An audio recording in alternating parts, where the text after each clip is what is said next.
Alhamdulillah. Baik, kita mulai kembali ya, lanjutkan kajian kita terkait dengan fikih salat. Bismillahirrahmanirrahim. Alhamdulillahirabbil alamin wa bihi nasta'in ala umurid dunya waddin. Wassalatu wassalamu ala asrofil anbiya'i wal mursalin wa ala alihi wa ashabihi wa man tabi'ahu ila yaumiddin. Amma ba'du, teman-teman sekalian, tadi kita sudah menyelesaikan ya, sedikit tentang sunnah ab'ad. Maka selanjutnya kita bicara sunnah hayat. Walaupun sunnah hayat juga secara sekilas kita juga sudah membahasnya dan sudah masuk ketika kita bicara sunnah ab'ad, yaitu sunnah hayat yang ada di dalam sunnah ab'ad. Ya. Nah, sekarang sunnah hayat yang secara urut barangkali bisa kita urutkan dari awal sampai akhir itu sunnahnya seperti apa, ya bagaimana pembahasannya dan seterusnya. Ada satu kitab menarik yang barangkali bisa dijadikan sebagai bacaan. Nah, ini kitab kontemporer sehingga insya Allah eh, terjemahannya juga sudah ada di Indonesia. Ditulis oleh tiga ulama ya. Yang menulis adalah tiga ulama Syria bermadhab Syafi'i, Syekh Mustafa Dib Al-Bugho, kemudian Syekh Mustafa Al-Khin, dan eh, Ali Asyarbasi yang menuliskan kitab Al-Fiqhul Manhaji. Nah, beliau menuliskan kitab fikih ini praktis, ringkas, sekaligus walaupun tidak keseluruhannya, tetapi hampir setiap praktek di dalam sholat dan ibadah-ibadah yang lain itu pasti akan didukung gitu, ditambahi dengan dalil-dalil baik dari Al-Quran maupun Sunnah Nabi Shallallahu Alaihi Wasallam. Rata-rata dari Sunnah, apalagi ketika bicara terkait dengan sholat. Nah, karena merumuskan bagaimana hayat sholat itu cukup banyak gitu ya, maka saya akan secara urut saja membaca sunnah hayat yang dibahas oleh beliau bertiga ini di dalam kitab Al-Fiqhul Manhaji. Tapi sebelum kita masuk kepada kitab ini, barangkali secara apa namanya urutan kita bisa mengingat tanpa harus membaca kitab dengan prinsip yang tadi sudah saya sampaikan bahwa yang namanya sunnah sholat itu gampangnya adalah selain syarat dan rukun. Nah, kalau sunnah abad kalau sunnah hayat berarti selain abad. Nah, abadnya tadi sudah sangat terbatas sekali. Pokoknya secara umum ada pada tiga hal, yaitu di dalam kunut subuh atau kunut witir juga termasuk di dalamnya. Kemudian tasyahud awal dan di tasyahud akhir cuma ada satu hal, yaitu membaca sholawat kepada keluarga Nabi. Itu saja sunnah abad. Artinya sudah diambil untuk syarat, sudah diambil untuk rukun, dan sudah diambil untuk sunnah abad. Sisanya yang jumlahnya sangat amat banyak itu kita sebut sebagai sunnah hayat. Yang mana kalau kita tidak mengerjakannya, konsekuensinya hanya sekedar, walaupun kita tidak bisa menyebut itu hanya dan sekedar ya. Konsekuensinya adalah kita tidak mendapatkan pahala. Itu saja. Tapi tidak ada konsekuensi harus mengganti. Tidak ada konsekuensi harus bersujud sahwi misalnya atau mengulangi sholat dan seterusnya tidak. Pokoknya kita hanya nggak dapat pahala gitu aja. Ya. Dan itu tentu kerugian ya, kerugian. Kalau kita mampu, punya tenaga, punya waktu kok tidak melaksanakannya itu rugi besar. Modal ada tapi tidak dipakai untuk mencari keuntungan, maka itu satu kerugian yang cukup besar tentunya. Maka untuk mempermudah kira-kira sunnah hayat itu apa saja, caranya seperti itu tadi. Kita ambil rukun, ambil syarat, dan ambil mungkin rukun sama abad saja. Syarat kan di luar sholat ya. Kita tidak berbicara tentang menutup aurat, menghadap kiblat dan seterusnya. Tapi yang ada di dalam sholat, rukun dan abad. Tadi abad sudah ada tiga, kunut, tasyahud awal, dan membaca salawat kepada keluarga Nabi. Nah, sekarang yang rukun, itu ketika kita masuk sholat, ya, berdiri, ini rukun. Kita bayangkan bahwa kita sedang mau sholat, berdiri. Nah, setelah berdiri, kemudian sambil sudah menghadap kiblat tentunya, kita mengucapkan takbir, dan pada saat mengucapkan takbir yang disebut sebagai takbiratul ihram itu, kita berniat di dalamnya melaksanakan sholat apa fardu, asar, maghrib, isya dan seterusnya. Nah, itu sudah dapat 3 rukun, ya. Berdirinya, niat dan takbiratul ihram. Sudah dapat 3 rukun. Ditambah membaca Al-Fatihah. Jadi cukup berdiri saja kemudian Allahu Akbar tanpa mengangkat kedua tangan, ya. Tanpa mengangkat kedua tangan, berdiri, kemudian Allahu Akbar sambil berniat. Nah, setelah Allahu Akbar selesai langsung Bismillahirrahmanirrahim sampai waladhdallin. Tidak baca amin sampai waladhdallin. Setelah waladhdallin langsung ruku. Nah, ruku tidak membaca takbir intikal, tidak membaca Allahu Akbar gitu. Langsung ruku saja. Nah, tapi ruku saja. Tidak membaca Subhana rabbiyal azim wa bihamdi atau bacaan dzikir yang lainnya gitu ya. Pokoknya ruku saja. Yang penting tumakninah, yaitu benar-benar melaksanakan ruku, berhenti. Tidak sekedar kayak orang lewat putar balik di tikungan gitu ya, Pak, naik motor putar balik di tikungan, eh, pas diputar balik itu dia tidak berhenti sama sekali karena memang jalannya kosong, lengang, langsung putar balik begitu saja. Itu namanya tidak tumak ninah. Yang disebut tumak ninah itu pas putar balik di jalan yang putaran itu dia berhenti. Ya, berhenti mungkin dengan apa namanya? Mematikan mesin misalnya sebentar saja. Ketika sudah mati mesinnya walaupun cuma sebentar sekedar membaca subhanallah itu sudah disebut sebagai tumak ninah. Maka dia sudah layak disebut sebagai berhenti. Kalau nggak berhenti sama sekali, itu tidak ruku namanya. Dia cuma lewat seperti seorang ruku, tapi tidak ruku gitu. Ya, cuma kayak gini gitu, terus langsung naik begitu saja, langsung berdiri lagi, menunduk, langsung berdiri lagi, tanpa berhenti sama sekali, itu berarti tidak ruku. Ya, untuk disebut ruku harus tumak ninah di dalam ruku. Apa itu tumak ninah? Ya berhenti pas ruku itu. Ya, berhenti pas ruku. Walaupun pas berhenti dia tidak mengucapkan subhana rabbiyal azim sama sekali. Nah, kalau sudah ruku dan tumak ninah di dalam ruku, itu 2 rukun yang dilaksanakan di apa namanya posisi yang kedua. Tadi posisi pertama kan pas berdiri ya. Nah, ini masuk posisi kedua dari ruku sampai sujud yang kedua. Itu sudah 2 rukun, ruku dan tumak ninahnya. Kemudian berdiri dan benar-benar berdiri dan sempat berhenti pada saat berdiri, tidak sekedar lewat saja berdiri kemudian langsung turun lagi gitu ya. Membaca subhana rabbil azimnya sambil lewat gitu, tidak bisa. Membaca Rabbana walakal hamdnya sambil lewat, tidak bisa.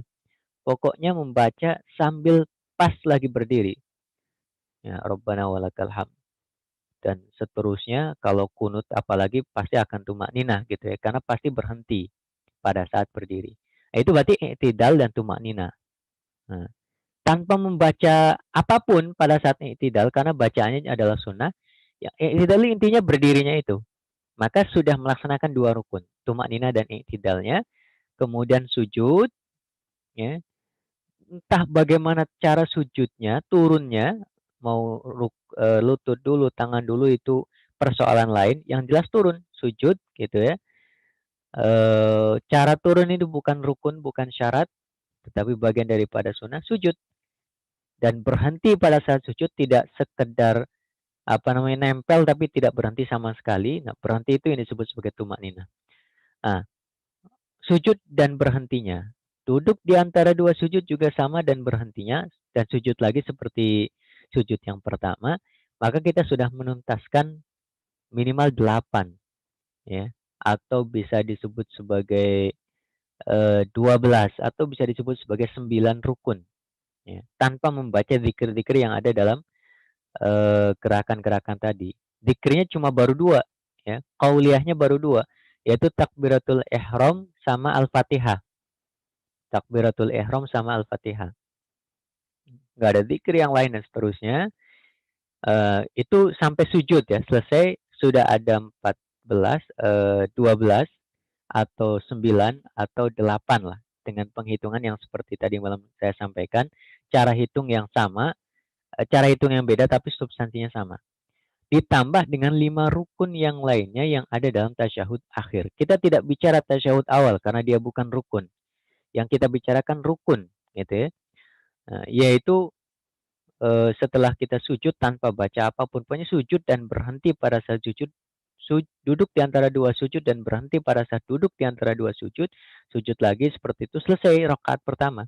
Terakhir ditutup dengan tasyahud akhir, membaca tasyahudnya yang ada 4 unsur itu, plus salawat kepada Nabi Shallallahu Alaihi Wasallam itu juga rukun.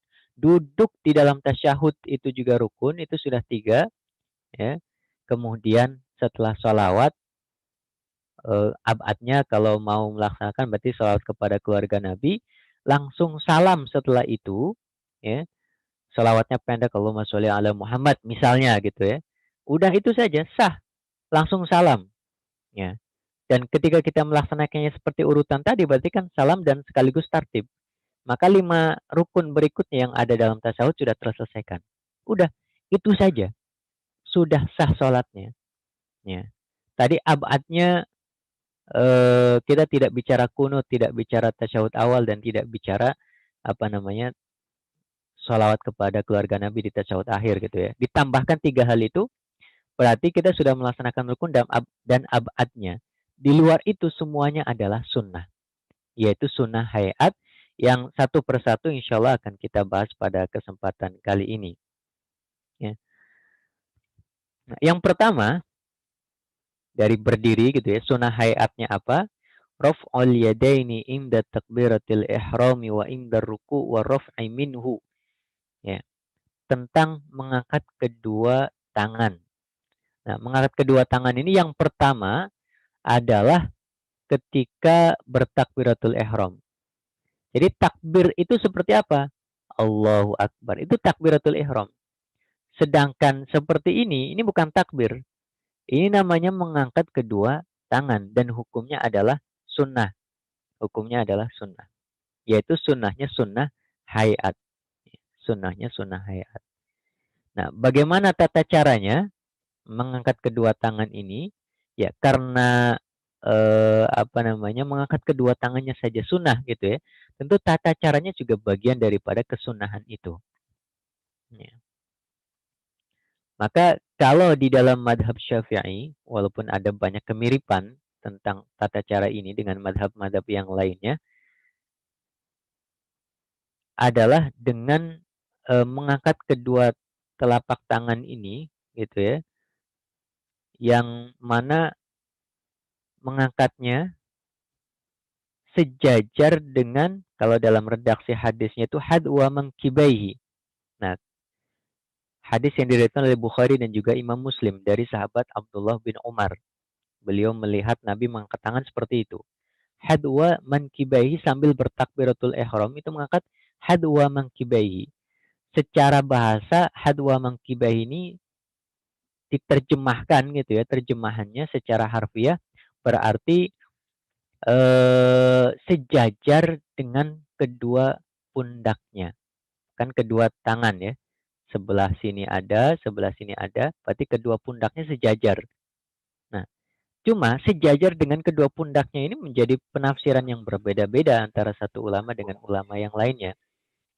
Bahkan di dalam internal madhab Syafi'i sendiri, ada 2 penafsiran. Walaupun penafsiran yang paling mendominasi adalah bahwa maksudnya sejajar dengan kedua pundaknya adalah apa namanya jari-jari ini itu mansyuratil asabi' agak tersebar apa namanya tidak merapat gitu ya tapi agak sedikit longgar berjarak seperti itu mansyuratil asabi kemudian muhadian bi ibhamaihi li syahmatil udunain. Ya. Ibhamnya, ibham itu ibu jari, itu sejajar dengan syahmah. Eh, apa namanya daun telinga bagian bawah ini sejajar gitu. Sejajar saja. Kalau dalam redaksi hadis dan penjelasan para ulama rata-rata ucapannya adalah sejajar. Tapi entah bagaimana saya juga tidak mengetahui secara pasti seperti itu. penjelasan para guru-guru di kampung khususnya gitu ya dari awal, dan itu kemudian secara natural diikuti oleh masyarakat, bahkan termasuk saya sejak kecil juga akhirnya melaksanakan seperti itu. Bukan hanya sekedar sejajar, nempel itu, ya. Daun telinga itu kemudian nempel dengan ibu jari, ya. Padahal redaksi kitab dan bahkan redaksi hadisnya intinya adalah sejajar. Ya. Nah, telapak tangan ya, ini sejajar dengan pundak, ibu jari ini sejajar dengan daun telinga, gitu ya. Kemudian bagian ujung jari-jari yang lain, yang ini, itu sejajar dengan atas telinga, gitu, atas telinga. Ya. Dengan menghadapkan telapak tangan ini ke arah kiblat, ya, ke arah kiblat. Ini penjelasan para ulama ketika mengangkat kedua tangan, gitu. Nah, kapan melaksanakannya? Bersamaan dengan takbir, gitu ya, baik takbiratul ihram maupun takbir intikal di 4 tempat, gitu. Jadi pada saat itu juga kita mengawali mengangkat kedua tangan. Allahu Akbar berbarengan gitu. Walaupun nanti ada penjelasan detail dari beberapa ulama yang berbeda-beda. Ada yang mengatakan takbir dulu, Allahu Akbar baru mengangkat tangan. Ada yang mengangkat tangan dulu, baru Allahu Akbar. Ada yang mengatakan eh, Allah Akbarnya itu Allahu Akbar itu tidak berbarengan tepat sekali seperti itu, tetapi mengangkat tangan terlebih dahulu, ya, baru Allah Akbarnya menyusul kemudian, gitu, hampir berbarengan. Tetapi yang paling dijadikan sebagai patokan di dalam madhab Syafi'i adalah berbarengannya itu. Dari awal sampai akhir bersamaan. Gitu. Dari awal sampai akhir itu bersamaan. Ini mengangkat kedua tangan ya. Dari sisi tata caranya. Kalau tempatnya itu ada di 4 tempat. Pertama, mengangkat kedua tangan itu pada saat takbiratul ihram. Kemudian yang kedua pada saat hendak ruku. Kemudian bangun dari ruku, yaitu pas mau i'tidal itu. Dan yang terakhir, yang keempat adalah bangun dari tasyahud akhir. Ya. Bangun dari tasyahud akhir. Tasyahud awal maksud saya. Bangun dari tasyahud awal. Nah, cuma di 4 tempat itulah disunnahkan untuk mengangkat tangan. Di luar itu, misalnya pas mau sujud, nggak ada sunnah mengangkat tangan. Atau bangun dari sujud. Ya, bangun dari sujud kedua, tapi pada rokaat pertama, gitu ya. Pokoknya dari sujud lah. Mau berdiri lagi, itu tidak ada sunnah mengangkat tangan. Sunnah mengangkat tangan itu hanya pada bangun dari tahiyat atau tasyahud awal saja, bukan dari sujud. Nah, itu 4 tempat kapan kita mengangkat tangan. Ya. Kemudian yang kedua terkait dengan wad'u yadihil yumna ala dhahri yadihil yusra, gitu ya. Yaitu meletakkan tangan kanan di atas tangan kiri. Ya, meletakkan tangan kanan di atas tangan kiri. Bagaimana caranya? Ya, para ulama menjelaskan sebagaimana disandarkan kepada hadis Nabi Shallallahu Alaihi Wasallam, yaitu Wa'il bin Hujr radhiyallahu taala anhu. Beliau melihat Nabi SAW itu mengangkat kedua tangannya ketika masuk ke dalam sholat, kemudian meletakkan tangan kanannya di atas tangan kiri. Ya. Di redaksi Imam Nasai, ya, meletakkannya bagaimana? Meletakkan tangan kanannya di atas tangan kiri, yaitu di atas kafihil yusro, di atas punggung telapak tangan kirinya. Ya. Waruz wasa'id. Jadi ada 3 organ, yaitu kaf. Kaf itu telapak tangan, baik telapak tangan bagian dalam ataupun punggungnya, itu tetap disebut sebagai kaf. Kemudian, makanya disebut ada batinul kaf, ada zahirul kaf. Nah, ini zahirul kaf. Jadi di atas zahirul kaf, di atas ruzh, dan di atas sa'id. Di atas pergelangannya, dan di atas sebagian kecil daripada lengannya gitu. Jadi dia memegang di tengah-tengah, menemui atau menutupi sebagian daripada telapak tangan, kemudian pergelangan dan sebagian daripada eh, lengan gitu ya yang nempel pada pergelangan itu. Nah, nempelnya di situ. Ya. Tapi kalau misalnya tidak seperti itu ya tetap sah gitu ya, karena dia bagian daripada sunnah hayat. Ya, bagian daripada sunnah hayat. Nah, tentu bukan hanya sekedar meletakkan gitu ya, tetapi tangan kanan ini menggenggam gitu, menggenggam eh, lengan atau tangan kirinya seperti itu ya, dengan jari-jari apa namanya tangan kanannya. Jadi digenggam, tidak sekedar diletakkan begitu saja. Dengan posisi meletakkan seperti itu, kalau di dalam madhab Syafi'i, ya nanti di dalam madhab yang lain bisa beragam posisinya. Kalau madhab Syafi'i adalah tahta sodrihi wa fauqa surratihi, yaitu di bawah dadanya dan di atas pusarnya. Gitu. Di bawah dadanya dan di atas pusarnya. Di tengah-tengah antara itu. Nah, ini berdasarkan hadis Wa'il bin Hujr dari riwayat Imam Muslim radhiyallahu taala anhu.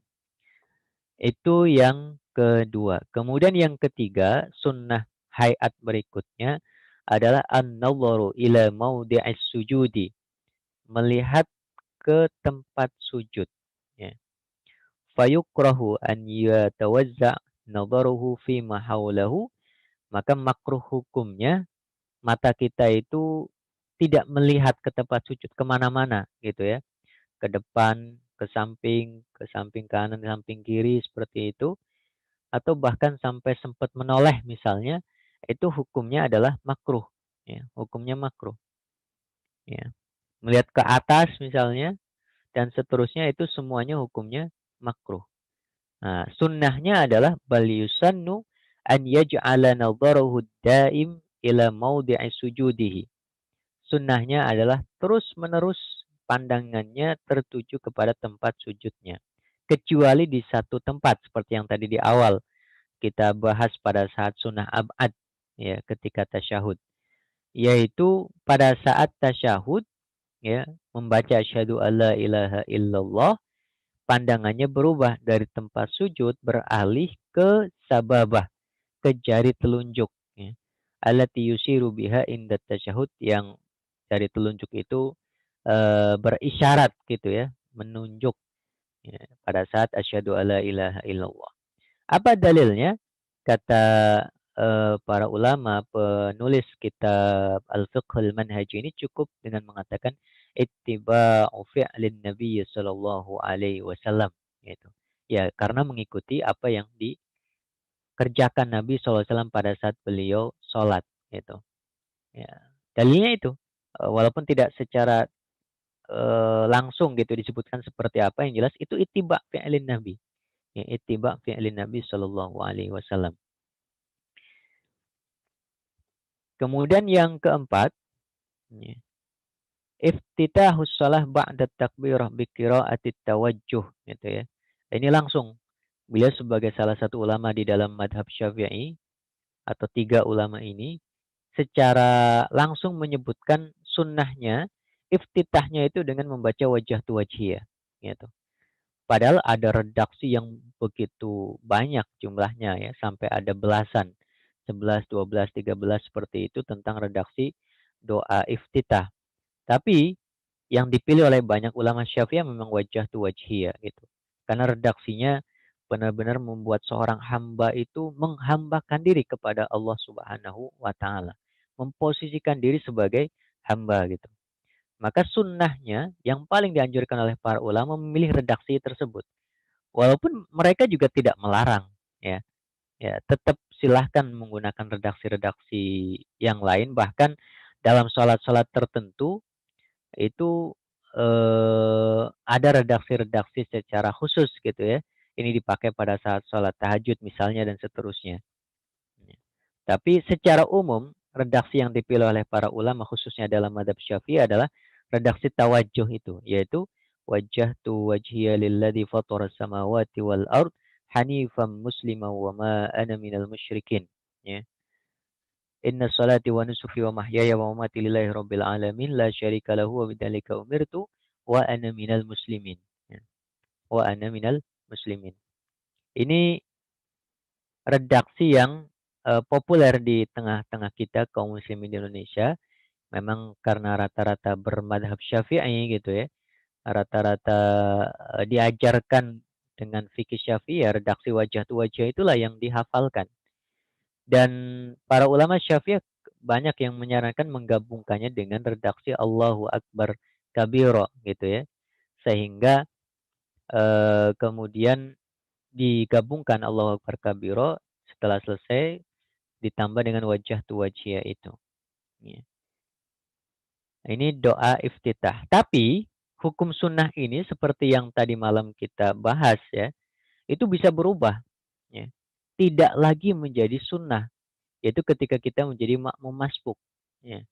Udah nggak perlu baca iftitah. Kalau memang kita memperkirakan bahwa kita tidak akan bisa mengejar Al-Fatihah kalau misalnya harus membaca iftitah dan ta'awud. Maka iftitah tidak perlu kita baca. Karena memang hukumnya adalah sunnah gitu. Hukumnya adalah sunnah. Nah, barangkali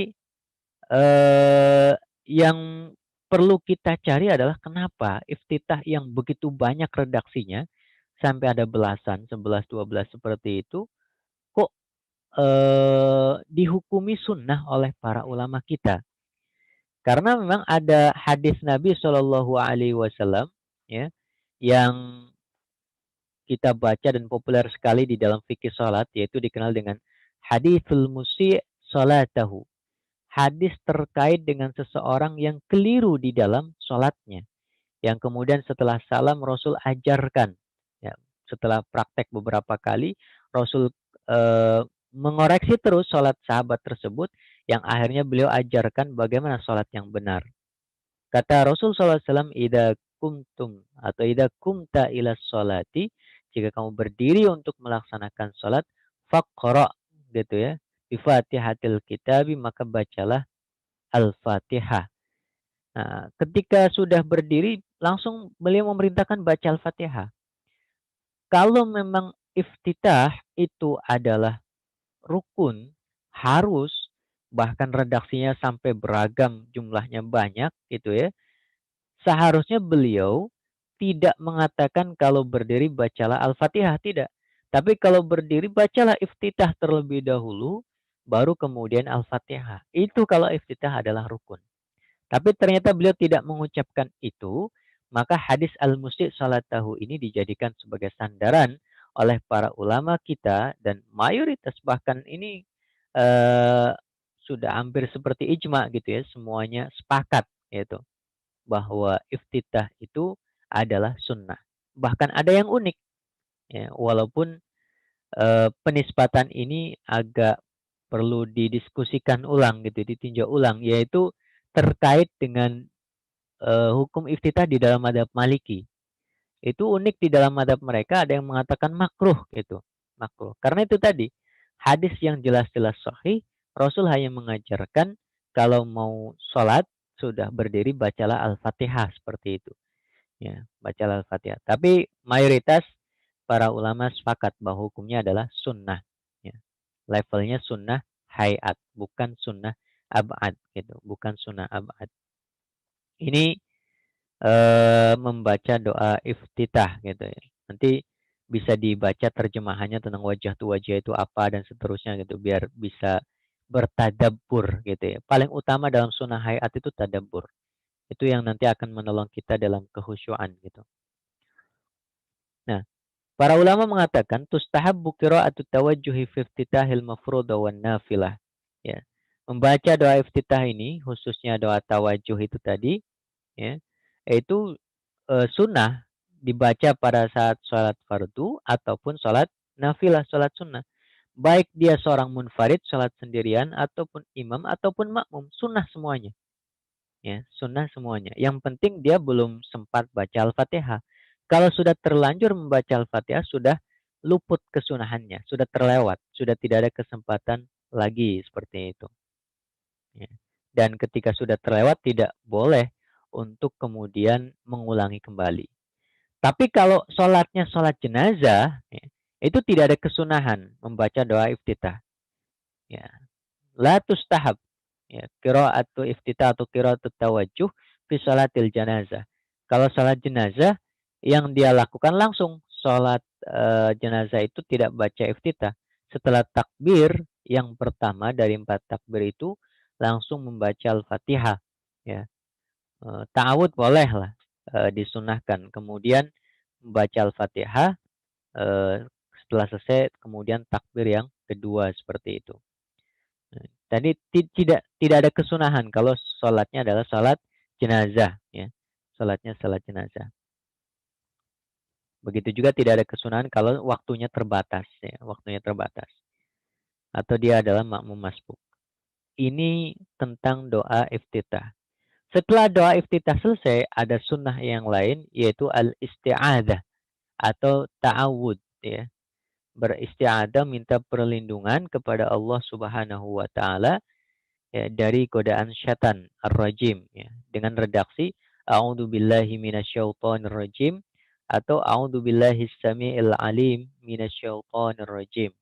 Ya, dalilnya adalah Al-Qur'an, yaitu surat An-Nahl ayat 98. Allah Subhanahu wa taala mengatakan, "Fa idza qara'tal Qur'ana," kalau kamu mau membaca Al-Qur'an, "fasta'id billahi minasyaitonir rajim," maka berlindunglah kepada Allah, ya, dari syaitan yang terkutuk. Walaupun ini perintah dan bahkan perintahnya di dalam Al-Qur'an, para ulama sepakat hukum ta'awud ketika mau membaca Al-Quran, termasuk ketika mau membaca Al-Fatihah di dalam sholat, itu hukumnya adalah sunnah. Tidak sampai perintah ini masuk kepada level wajib atau rukun. Sunnah. Ya. Ta'awud itu sunnah. Kemudian yang keenam, sunnah hayat yang keenam adalah al-jahru bil qira'ah fi maudi'ihi wal israru fi maudi'ihi. Ya, membaca secara keras, jahriyah, ketika tempatnya memang tempat untuk melaksanakan jahriyah. Sholat maghrib, isya, subuh. Itu jahriyah.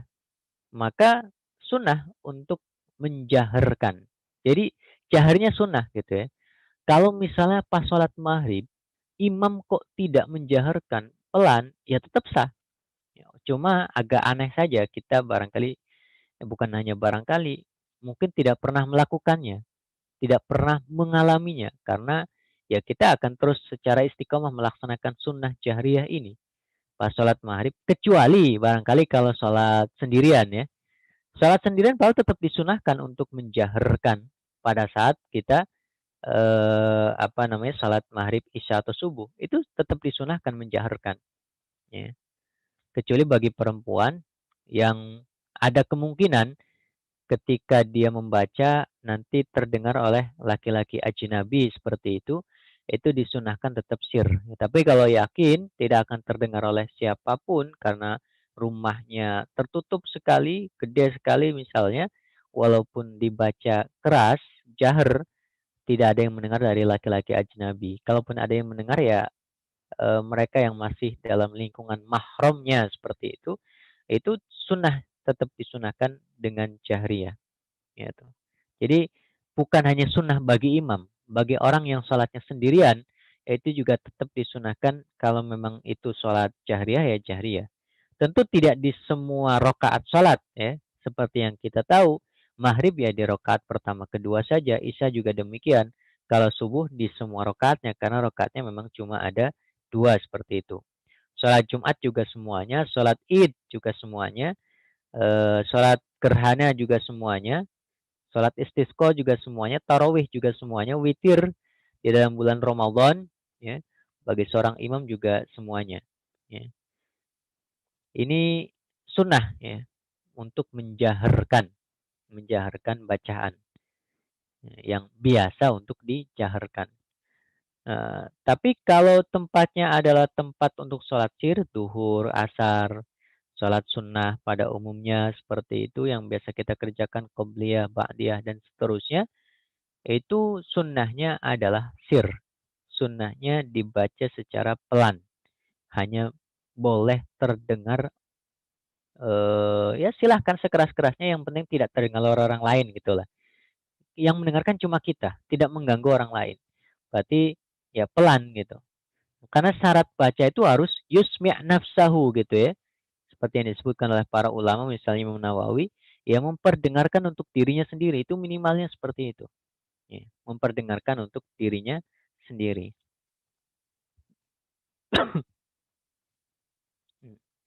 Ini terkait al-jahru bil qiraah fi maudi'ihi wal israru fi maudi'ihi.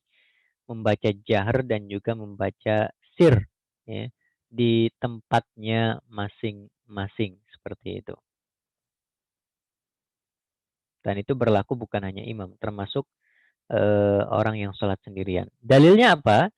Dalilnya adalah hadis yang diriwayatkan oleh Imam Bukhari dan juga Imam Muslim dari Abdullah bin Abbas, ya, fi huduril jinni wastima'ihim, ketika jin-jin itu mendengarkan bacaan Al-Quran dari Nabi Shallallahu Alaihi Wasallam, ya. Wa fihi wa yusalli bi ashabi salat al-fajri, itu dilakukan pada saat salat fajar, ya.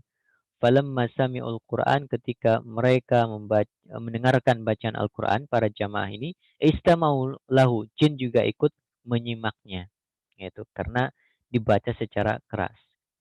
Begitu juga hadis yang lain, yaitu riwayat Imam Bukhari dan juga Imam Muslim, bahwa Nabi Shallallahu Alaihi Wasallam pernah membaca Ummul Kitab Al-Fatihah dan surat bersetelah Al-Fatihah di 2 rakaat pertama dari sholat duhur dan sholat asar gitu. Tapi entah surat apa, makanya disebut dan surat setelah Al-Fatihah di rakaat pertama dan kedua. Karena ini sholat duhur dan asar, maka tidak terdengar kira-kira surat apa seperti itu. Wahakada yaf'al fi subhi, begitu juga di dalam salat subuh gitu ya, itu dibaca secara jahar, ya. Nah, barangkali yang menjadi pertanyaan adalah suratnya surat apa sih kalau kita pengen membaca surat setelah Al-Fatihah? Maka bebas, kita boleh membaca surat apa saja gitu. Pilih ya surat yang, ya faqra'u ma tayassaru minal Qur'an, yang paling mungkin paling bisa kita baca gitu ya. Di, di dalam salat kita tidak ada keharusan untuk membaca surat A, B, C dan seterusnya.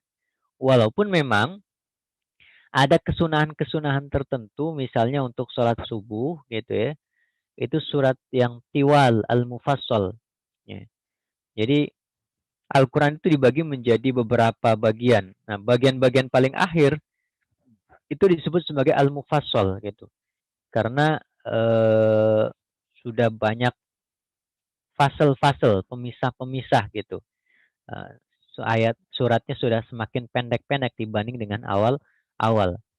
Nah, di antara al-mufassal itu ada tiwal, ya, ada wasat, ada pertengahan, ada kisor seperti itu. Nah, tiwal itu para ulama juga berbeda-beda sejak surat apa ini nanti disebut tiwal. Ada yang mengatakan dari surat Sof gitu ya. Ada yang mengatakan dari surat Al-Hujurat, ada yang lebih jauh lagi gitu. Ada yang mengatakan enggak dari surat An-Naba seperti itu. Berbeda-beda. Nah, tiwal al-mufassal itu. Nah, tapi ada yang mengatakan dari surat Al-Hujurat dan seterusnya. Nah, ketika sholat subuh dan sholat duhur itu membaca yang tiwalnya itu, yang panjang-panjang dari surat-surat al-mufassal gitu. Ya, mungkin membaca ya juz-juz daripada 29 atau dari semenjak 27, 26 lah. Karena dalam beberapa redaksi Rasul pernah membaca surat Al-Qiyamah, surat Al-Waqi'ah ya. Al-Waqi'ah pada saat sholat subuh gitu. Termasuk hal yang hampir-hampir mirip durasinya juga terasa oleh sahabat pada saat sholat duhur gitu. Walaupun para ulama kemudian menjelaskan sebaiknya subuh itu lebih panjang daripada duhur. Kenapa? Sebab sholat subuh itu cuma 2 rakaat. Kalau dia dibaca panjang, maka 2 rakaat itu akan apa namanya terasa 2 rakaat gitu ya dengan bacaan yang agak panjang itu. Tapi kalau duhur tidak sebaiknya tidak sepanjang subuh bacaannya. Kenapa? Karena dia 4 rakaat. Nah, kalau 4 rakaat dibaca panjang seperti subuh akan lebih panjang sholatnya karena ada tambahan 2 rakaat sisanya gitu. Maka kalau bisa tidak sepanjang sebagaimana subuh, walaupun sama-sama kesunahan membaca tiwal. Ya. Nah, sedangkan asar sama isya itu yang pertengahan, ya, pertengahan. Nah, pertengahan itu ya surat-surat di juz 29 itu dan 30 awal-awal gitu ya. Itu disebut sebagai wasatnya pertengahan daripada al-mufassal seperti itu.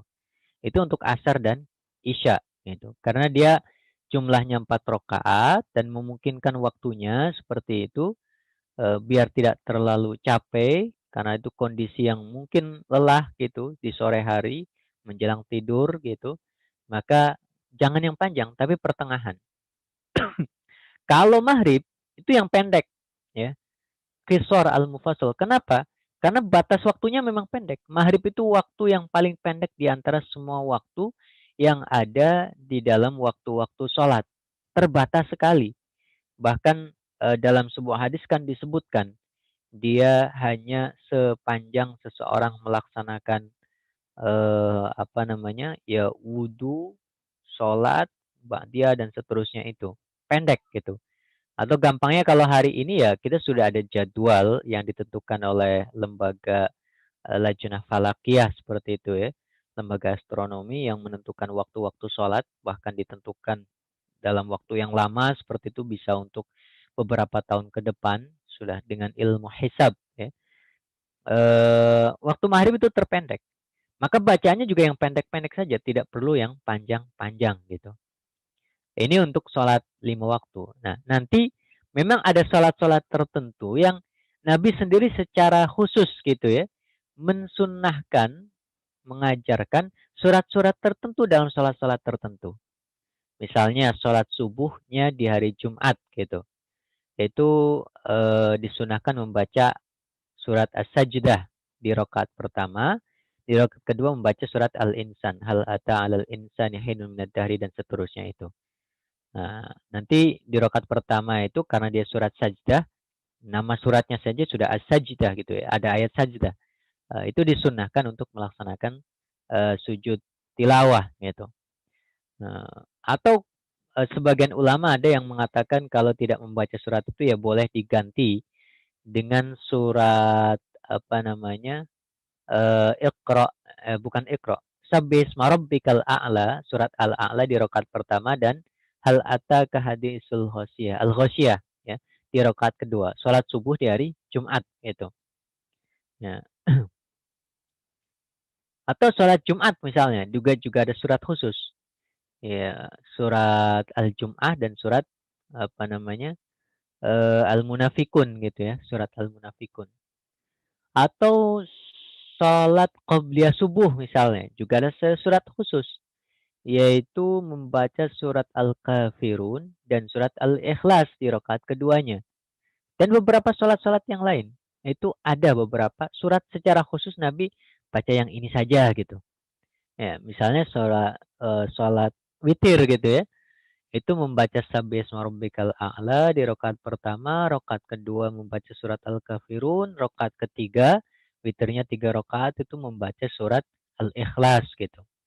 Nah, kalau Nabi sudah mengajarkan secara khusus seperti itu, maka ya secara khusus juga kita membaca surat-surat itu. Sunnahnya lebih spesifik gitu. Sunnahnya lebih spesifik. Nah, atau eh, kalau misalnya Nabi SAW pernah juga mengajarkan pengulangan surat ya. Ini dalam salat subuh. Subuh biasanya panjang, tapi pernah Nabi hanya membaca surat apa namanya yang pendek dalam juz amma itu surat Az-Zalzalah ya.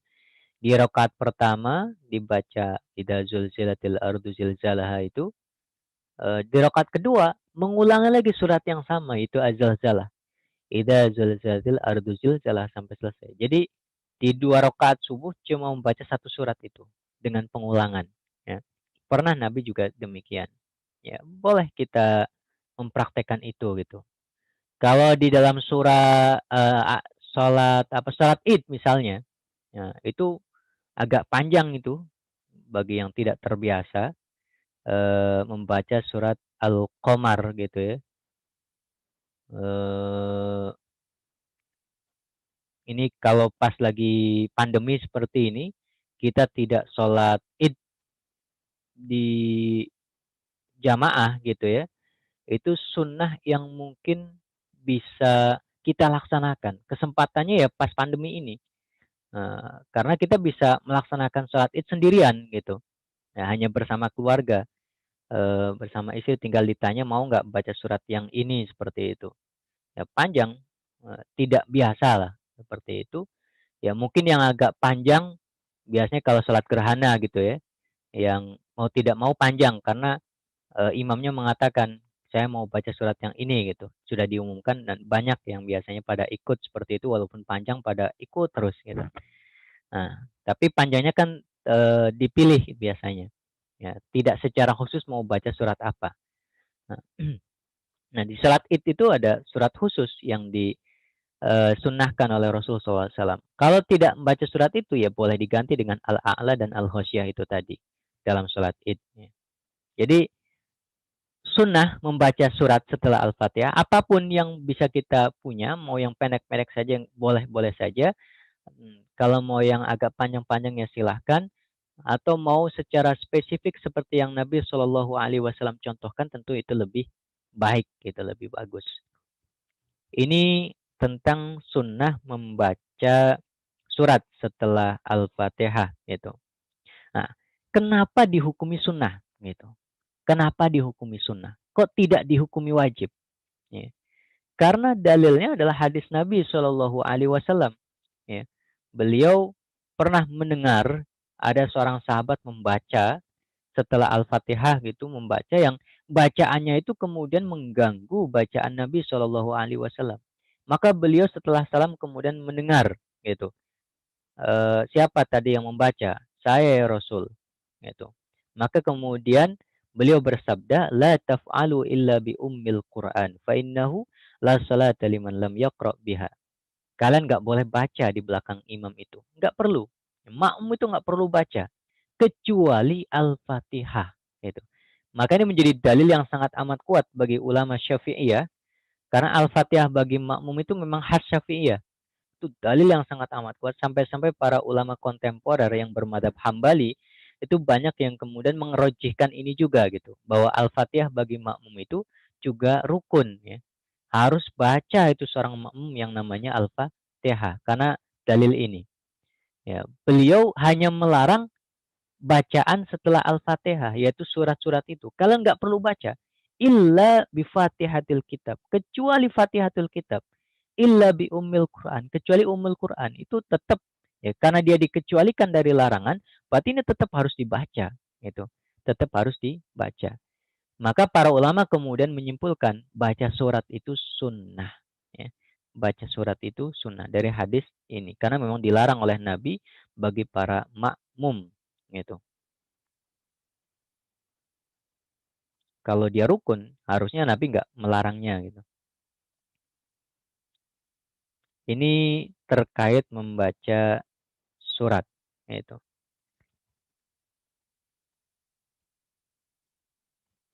Nah, kalau sholat malam, bacaannya itu eh, boleh antara jahar dan sir gitu ya. Nah, antara jahar dan sir bacaan suratnya.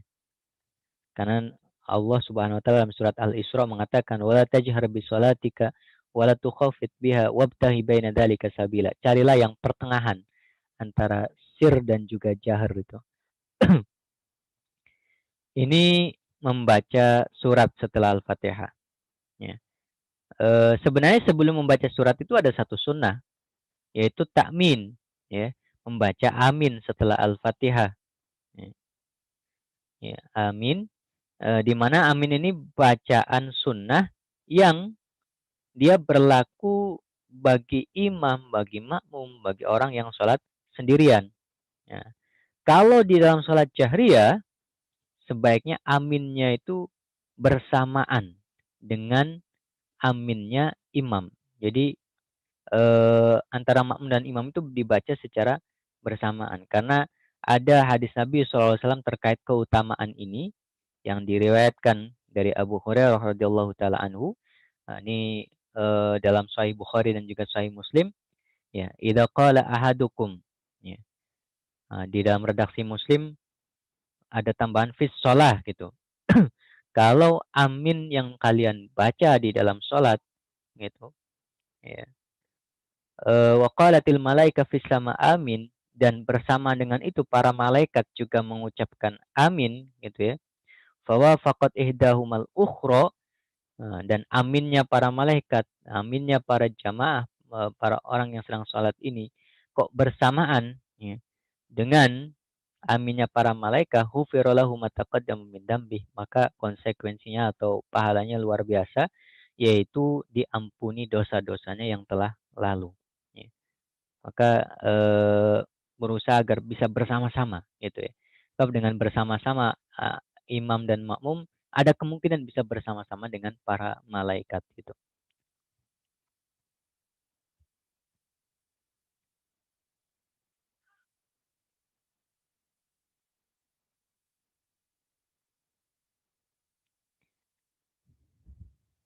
Ini terkait dengan amin.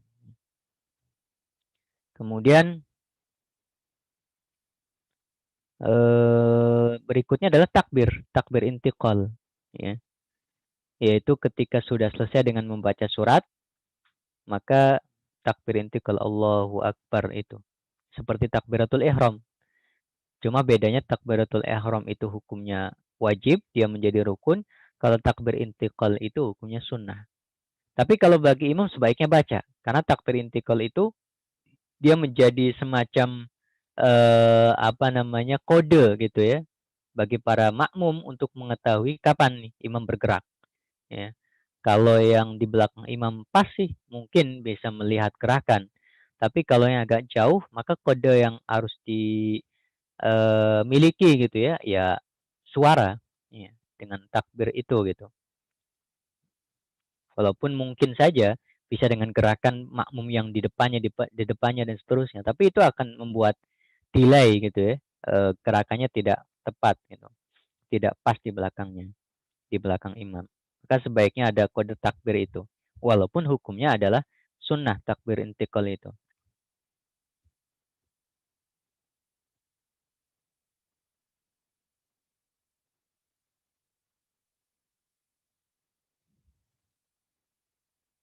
Ya. Kecuali pada saat intikal dari ruku ke i'tidal gitu ya. Itu bukan pakai takbir, tapi pakai tasmi'. Ya. Pakai tasmi', yaitu sami Allahu liman hamidah. Ya. Dan sami Allahu liman hamidah ini dibaca oleh imam, makmum, ataupun orang yang salat sendirian. Itu dalam madhab Syafi'i. Ya. Dalam madhab yang lain ada tasmi itu hanya bagi imam. Makmum itu langsung membaca Rabbana walakal hamd, tahmid gitu. Nah, tapi dalam madhab Syafi'i tidak. Nanti Rabbana walakal hamd itu dibaca pada saat sudah i'tidal.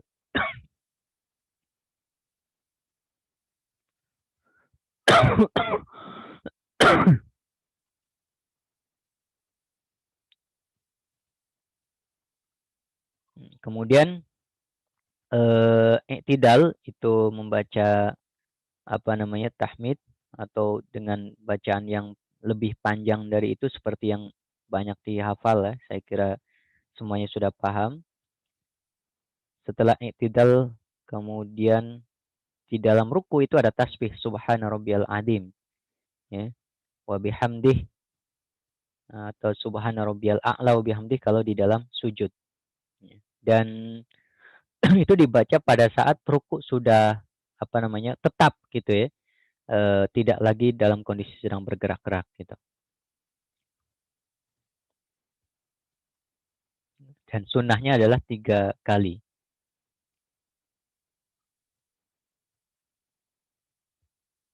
Kalau lebih dari 3 itu lebih bagus. Tapi itu kalau sholat sendiri. Kalau jadi imam dibatasi tetap 3 kali. Karena imam itu dia tidak sedang sholat sendirian.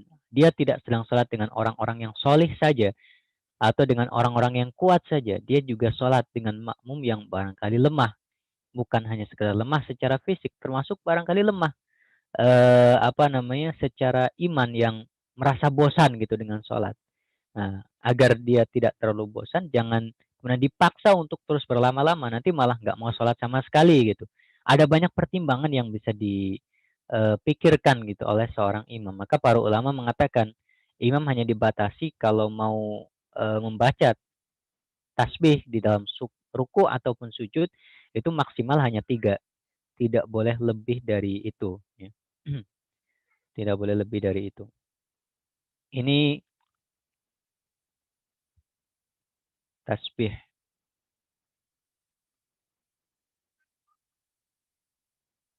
Kemudian yang berikutnya yang ke-11 adalah wad'ul yadaini ala awwalil fakhidaini fi jalsatay tasyahud gitu. Yaitu pada saat duduk ya, duduk iftirash atau duduk tawaruk atau duduk di antara 2 sujud dan seterusnya itu meletakkan kedua tangan di atas kedua pahanya. Ya. Itu bagian daripada sunnah hayat. Ya. Bagaimana cara meletakkannya? Ini sunnah yang lain. Meletakkannya itu sendiri itu bagian daripada sunnah. Cara meletakkannya itu bagian daripada sunnah yang lainnya. Tangan kiri ya, itu diletakkan dengan tidak menggenggam gitu. Apa namanya? Ya melebarkan jari-jarinya itu tidak menggenggam. Di mana ujung daripada jari-jari itu menempel atau sejajar gitu ya dengan lutut gitu, dengan lutut. Kalau jari kanan atau tangan kanan itu digenggam, ya. Kecuali nanti jari telunjuk itu tadi, ya, as-sababah, gitu. Itu nanti bisa diisyaratkan, ya, ditunjukkan pada saat membaca asyhadu alla ilaha illallah. Nah, dan disunnahkan antabqa marfu'atan, sunnah untuk terus dalam kondisi terangkat itu jari telunjuknya. Itu sunnah hayat yang lain. Mau turun ya silahkan. Tapi sunnah hayatnya adalah dia terus terjaga dalam kondisi menunjuk seperti itu ya tanpa digerak-gerakan sampai salam atau sampai berdiri lagi. Kalau misalnya itu adalah tasyahud awal. Ini berdasarkan hadis Ibnu Umar dalam riwayat Imam Muslim radhiyallahu taala anhu bahwa kana idza jalasa fi sholati wada'a kaffahu al-yumna ala fadihi al-yumna wa qabada asabi'ahu kulliha wa asyara bi isbihi allati talil ibham wa wada'a kaffahu al-yusra ala fakhidihi al-yusra. Gitu. Ini hadisnya adalah sahih riwayat Imam Muslim dari Abdullah bin Umar. Itu duduk tasyahud awal. Ya. Kalau tasyahud akhir kurang lebih sama ya, seperti tadi tentang tasyahud kita sudah melewatinya masalahnya ya. Bedanya hanya pada tawaruk saja gitu. Tawaruk saja. Maka kita lewati ini.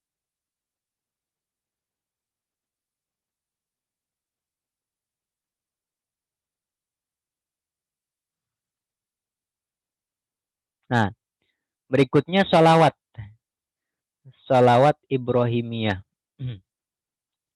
Sholawat itu cukup dengan mengucapkan Allahumma sholli ala Muhammad wa ala ali. Selesai sebenarnya. Dia sudah melaksanakan rukun sholawat kepada Nabi dan sunnah ab'ad wa ala alihi itu. Sudah selesai.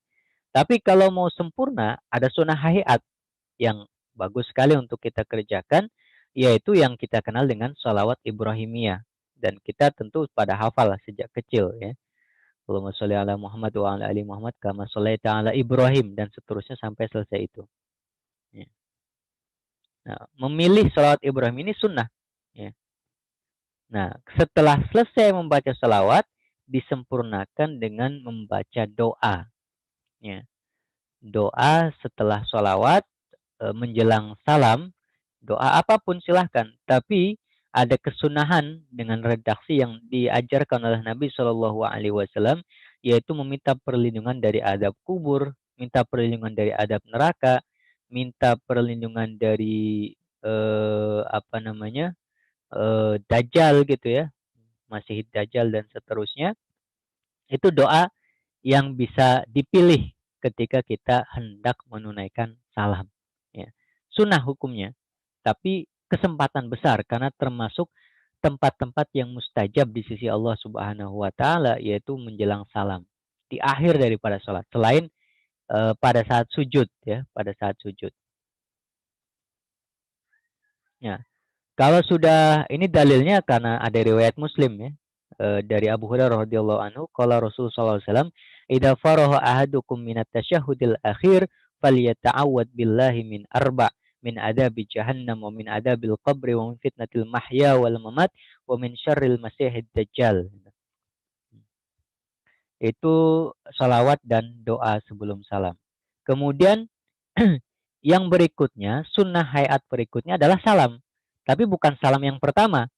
Sebab kalau salam yang pertama itu hukumnya sunnah. Salam yang dimaksud sebagai sunnah, salam yang pertama itu hukumnya rukun. Ya. Salam yang pertama itu hukumnya rukun. Salam yang dimaksud sebagai sunnah hayat adalah salam yang kedua. Ya. Salam yang dimaksud di dalam sunnah hayat adalah salam yang kedua. Jadi kalau kita sudah salam yang pertama, tanpa nengok gitu ya.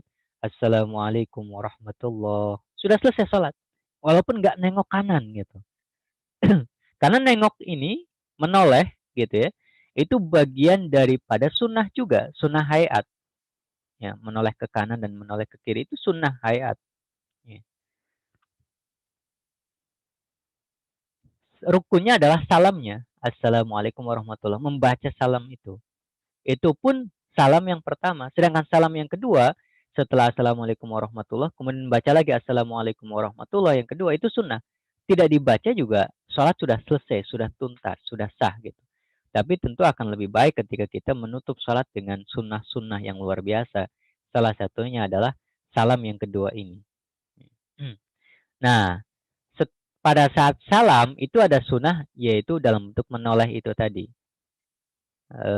Yaitu menoleh ke kanan pada saat salam yang pertama dan menoleh ke kiri pada saat salam yang kedua. Caranya adalah sebelum kita mengucapkan salam, itu kita tidak lagi menghadap kiblat. Jadi pada saat tasyahud itu kita tadi menghadap ke arah tasyahud ya, ke arah tempat sujud. Nah, bukan. Kalau pas lagi tasyahud akhir itu bukan ke tempat sujud, tapi melihat jari gitu, melihat jari. Nah, pada saat melihat jari, kemudian selesai berdoa seperti itu, kita hendak salam, kita jangan melihat jari lagi, tapi melihat ke depan, melihat ke arah kiblat. Bukan melihat ke depan sujud, tapi ke depan, ya, ke arah kiblat. Nah, pas sudah melihat ke arah kiblat itulah kita mulai dengan Assalamualaikum. Nah, sudah redaksi selesai warahmatullah itu kita baru nengok. Nah, nengok ini sunnah ya. Nengok ini sunnah. Menoleh ke kanan. Nah, kemudian kembali lagi Assalamualaikum. Setiap itu menghadap ke arah kiblat. Warahmatullah itu menoleh ke kiri. Nah, menoleh ke kanan ke kiri itu hukumnya sunnah. Karena dia hukumnya sunnah, sebenarnya ketika Assalamualaikum yang pertama kok dia menoleh ke kiri, Assalamualaikum warahmatullah yang kedua kok dia menoleh ke kanan, dihukumi sah-sah saja. Ya. Mungkin walaupun sebaiknya tidak dilakukan gitu, karena tidak melaksanakan sunnahnya. Ya, tapi ya sah karena intinya adalah pada salamnya. Ya. Imam Nawawi mengatakan kalau sampai terjadi gitu ada yang menoleh ke kiri terlebih dahulu pada saat salam pertama, kemudian baru ke kanan pada saat salam yang kedua, sholat tetap sah gitu. Walaupun dia rugi karena tidak melaksanakan sunnah yang sebenarnya, yaitu menoleh ya ke kanan terlebih dahulu pada saat salam pertama baru ke kiri, ketika salam yang kedua, seperti itu. Ya. Ketika sudah selesai dengan, apa namanya, ini semuanya, maka sudah selesai pula sholat dengan segala macam rukunnya, sholat dengan segala macam, apa namanya, sunnah-sunnah abadnya dan juga sunnah-sunnah hayatnya, seperti itu, ya.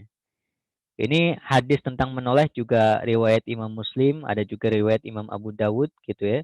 Menolehnya benar-benar menoleh sampai pipi Rasul Shallallahu alaihi wasallam itu terlihat oleh jamaah. Pipi kanan terlihat pada saat menoleh ke kanan, pipi kiri terlihat pada saat beliau menoleh ke kiri, seperti itu. Nah, cuma walaupun ini sudah selesai, ada satu sunnah, gitu ya, yang ini tidak boleh sama sekali untuk kita lupakan. Bahkan ini bagian terpenting di dalam sunnah-sunnah sholat. Bahkan sampai sebagian ulama tidak memasukkan itu sebagai sunnah, tapi memasukkan itu sebagai rukun. Ya. Al-Imam Al-Ghazali misalnya, itu memilih, yaitu apa yang disebut sebagai kekhusyuan di dalam sholat, itu bukan lagi sunnah, tapi rukun. Ya. Walaupun mayoritas ulama di dalam madhab Syafi'i mengatakan khusyuk itu bagian daripada sunnah. Ya. Walaupun Imam Ghazali juga mengatakan bukan khusyuk secara keseluruhan dari awal sampai akhir, karena itu bisa jadi menjadi beban yang sangat amat berat bagi seorang muslim di dalam sholat yang tidak mampu menjaga kekhusyuannya. Minimal, kata Imam Al-Ghazali, ada bagian tertentu di dalam sholatnya itu yang khusyuk, gitu. Yang dia tidak memikirkan lagi yang namanya hal-hal di luar sholat. Dia tidak memikirkan dunianya, tidak memikirkan apa yang terjadi di luar dirinya, ya walaupun tetap dalam kondisi sadar, tapi yang dia pikirkan adalah akhirat, gitu. Yang paling utama ketika sholat yang dipikirkan apa? Yang dia baca. Membaca zikir pada saat sujud, ya berarti kita memikirkan zikir itu. Memikirkan zikir pada saat ruku dan semua yang dibaca itu kita pikirkan. Kita membaca surat-surat pasca Al-Fatihah, ya, itu yang kita pikirkan. Benar-benar mentadaburi. Jadi khusyuk dengan tadabur itu dua hal yang penting sekali di dalam sholat, karena inilah ruh, ya, ruh dalam sholat. Ya. Berbeda dengan tumak nina. Tumak nina itu rukun. Dia maknanya memang agak mirip, ya, sama-sama ketenangan gitu, diam. Tapi khusyuk itu lebih dalam dari itu, tidak sekedar berhenti. Kalau tumak nina kan sekedar berhenti. Tapi kalau khusyuk itu menghayati apa yang terbaca, menghayati apa yang dilakukan. Poin yang dipikirkan adalah sholat dengan segala macam gerakan dan bacaannya, gitu. Atau kalau misalnya kita tidak mampu itu, minimal yang dipikirkan adalah akhirat, ketakutan tentang surga dan neraka, walaupun itu tidak sedang dibaca, tidak sedang tidak bukan dalam momentum tentang neraka surga, gitu. Tapi kalau kita memang tidak paham bahasa Arab, tidak tahu bacaan dikir, tidak tahu bacaan ayat Al-Qur'an yang maknanya apa dan seterusnya, ya nggak apa-apa, mikir tapi mikir tentang akhirat, tentang surga, tentang neraka. Itu yang ada dalam salat kita, gitu. Dan ini memang bukan hal yang mudah, gitu. Bukan hal yang mudah. Sebab yang namanya khusyuk itu kata Nabi memang akan tercerabut dari umatku sekian persen, pelan-pelan seperti itu. Sehingga tidak tersisa kecuali sedikit, sedikit, sedikit dan seterusnya. Tapi dia ruh. Bahkan Nabi Shallallahu Alaihi Wasallam mengatakan umatku itu tidak mendapatkan dari sholatnya kecuali apa yang dia khusyuk di dalamnya. Ada di antara umatku yang cuma dapat 10%. Nah, ada yang dapat cuma 30%, ada yang dapat cuma 40%. Ya sesuai dengan sholatnya.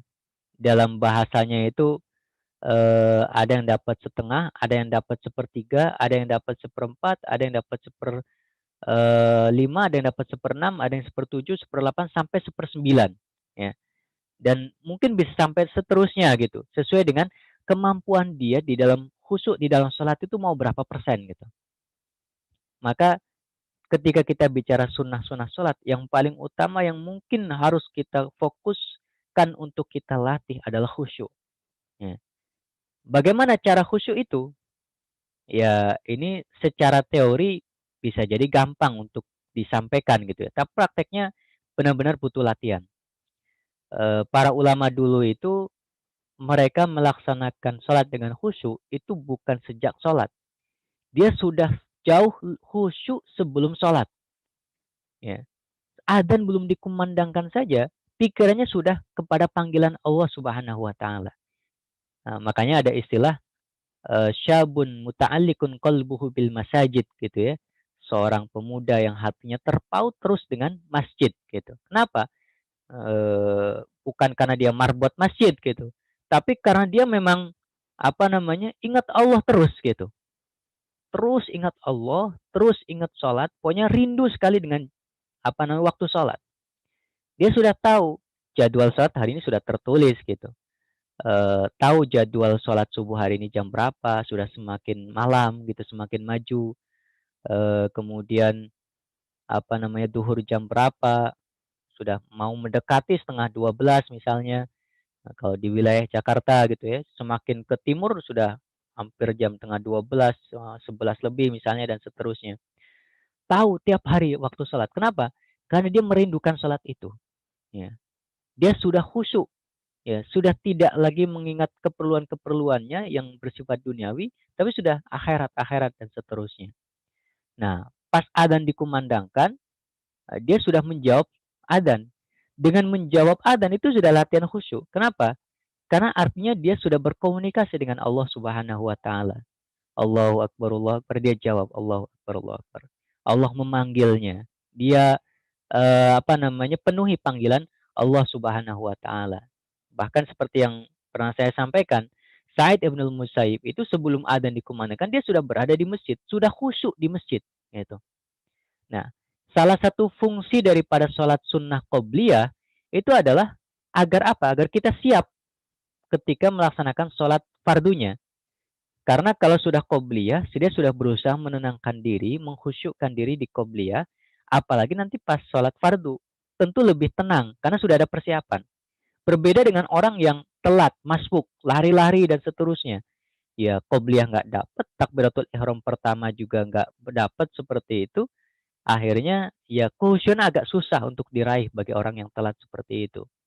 Nah, ya ini memang butuh latihan ya, dan latihannya bukan sekali dua kali. Ya setiap hari kita perlu latihan yang namanya khusyuk. Inti daripada pahala sholat barangkali ada di khusyuknya itu. Karena Nabi mengatakan, orang sholat dapat ada yang dapat cuma setengahnya, sepertiganya, seperempatnya. Ya sesuai kadar kehusyukan yang bisa dia lakukan di dalam sholatnya. Gitu.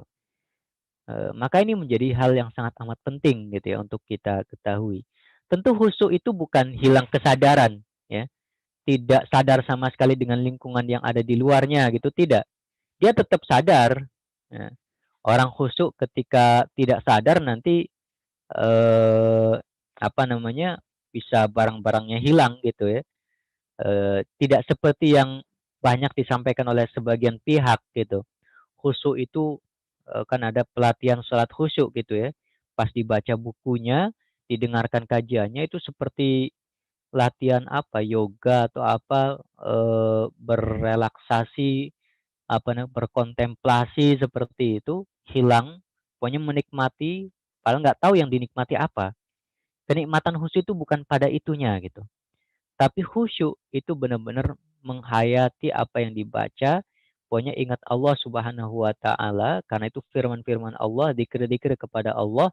Salat itu yang menghadap kepada Allah Subhanahu wa taala, ya. Sebab kalau hilang kesadaran ya berbahaya juga gitu. Bukan seperti itu. Maka kisah Ali bin Abi Thalib yang katanya pas di kena tombak atau kena panah seperti itu dan baru minta dicabut pada saat beliau dalam kondisi sholat seperti itu perlu diklarifikasi, perlu ditanyakan ulang agar tidak jelas kisahnya gitu ya. Walaupun memang ada kisah sahabat yang lain yang mirip, yaitu sahabat Abdullah bin Urwah, ya, Urwah bin Zubair. Itu memang pernah seperti itu, tapi bukan berarti tidak terasa sama sekali. Hanya saja ketika dicabut pada saat beliau sholat, rasanya berkurang. Kenapa berkurang? Karena dia sedang menikmati sholatnya gitu. Bukan berarti tidak kerasa sama sekali gitu. Nah itu Urwah bin Zubair memang iya. Tapi kalau Ali bin Abi Thalib itu pernah ada kejadian pada saat beliau bermakmum kepada Rasul Shallallahu Alaihi Wasallam di sholat malam, tiba-tiba ada kalajengking gitu ya lewat atau apa seperti itu hewan berbahaya, eh, khawatir nanti mengenai kaki mulia Rasulullah Shallallahu Alaihi Wasallam oleh Ali kemudian diinjak-injak pada saat beliau sholat, ya, agar mati itu hewannya. Nah, kalau khusyuk itu hilang kesadaran, bisa jadi Ali tidak akan menginjak-injak karena tidak tahu ada hewan berbahaya liar gitu yang berada di bawah kaki mereka, kaki Rasul dan kaki Ali bin Abi Thalib. Tapi karena Ali tetap dalam kondisi sadar, ya walaupun beliau tentu memiliki kehusyuan yang jauh sekali tingkatnya di atas kita seperti itu, ya, tapi tetap apa namanya Ali tetap menginjaknya gitu, menyelamatkan diri, menyelamatkan Rasul Shallallahu Alaihi Wasallam agar hewan itu tidak membahayakan tubuh mereka.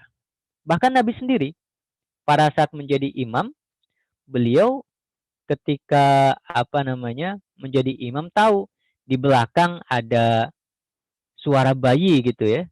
Nah ini jangan-jangan ibunya juga ikut sholat karena bayinya jelas sekali. Maka beliau percepat gitu sholatnya. Kalau Nabi khusyuk itu dalam makna lupa dengan lingkungan sekitar dan seterusnya, menikmati sholat, bisa diperpanjang itu sholatnya, tidak peduli dengan ada bayi yang menangis gitu. Ya. Jadi khusyuk bukan itu. Manusia yang paling khusyuk adalah Nabi, ternyata tetap sadar dengan tangisnya bayi, tetap sadar dengan menggendong cucunya pada saat beliau sholat gitu. Ya, tetap sadar ketika seorang imam diingatkan ada yang salah misalnya dan seterusnya dengan subhanallah, dengan tepuk misalnya dan seterusnya. Nah, maka khusyuk itu maknanya bukan hilang ingatan atau hilang kesadaran, menikmati betul gitu, seperti dalam kontemplasi-kontemplasi tertentu, tapi intinya adalah menikmati, mentadaburi ayat-ayat yang dibaca, zikir yang dibaca, sunnah-sunnah qauliyah atau rukun-rukun qauli yang dibaca, benar-benar memahami itu semuanya. Makanya kalau kita bicara penting atau tidak belajar bahasa Arab, penting sekali dalam rangka agar kualitas sholat kita benar-benar semakin meningkat, berisi, tidak sekedar secara lahiriah, ada bacaan, ada gerakan, tetapi ada isinya, ada ruhnya, yaitu ada kehusyuan, ada tadabur di dalamnya, seperti itu. Nah, ini khusyuk ya.